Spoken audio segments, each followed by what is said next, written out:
Okay, so we are here with an update on the Pennsylvania recount as we did a Wisconsin recount update. So, this is very important because people figured that it would just be able to go through, but people didn't really realize the legal defense for Trump and not having the recount because honestly, the evidence was so rare and scarce, and it honestly wasn't even really there. And I kind of think that that came up. Plus, the legal way is much different than the people's logic, like the general people's logic. So, we got some quotes here. Basically, in a nutshell, they got shut down, and it's not happening. A judge threw it out, and it's pretty much over, and it's impossible. The deadline keeps coming closer and closer as we keep getting closer to December 19th, which is when the electors vote. So we got a quote here, quote, a federal judge on Monday issued a stinging rejection of a Green Party-backed request to recount paper ballots in Pennsylvania's presidential election, won by Republican Donald Trump, and scan some counties' election systems for signs of hacking.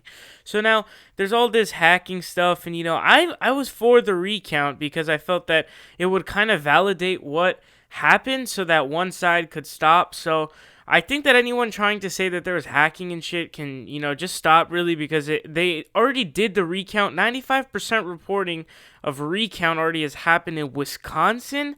And I think that Trump actually netted votes is what I've been looking from headlines, is that he actually netted votes. Now, I'm not sure if that means that, it's a misleading headline or not. That's how many more votes he gained, or if that's how much bigger of a lead he has. But that's besides the point. The point is he didn't win that state. Number one, if that didn't happen in Wisconsin, I'm sure it didn't happen in the other two states. And regardless, it wouldn't change the outcome anyway. So this whole integrity stuff is kind of made up. But next quote here, quote, in his 31-page decision, U.S. District Judge Paul Diamond said there were at least 6 grounds that required him to reject the Green Party's lawsuit, which had been opposed by Trump, the Pennsylvania Republican Party, and the Pennsylvania Attorney General's office. So, honestly, keep in mind, guys, it was not Hillary Clinton even filing it. So, honestly, it's someone who got like maybe 1% of the vote in most of these states. And these 3 states, I think she only did get 1%.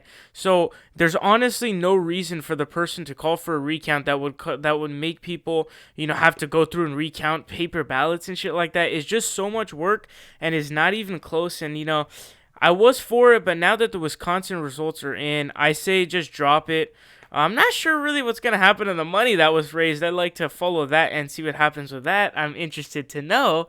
But anyways, basically, Jill Stein, the Green Party candidate who got basically 1% in those states, has been shut down by the legal process in Pennsylvania.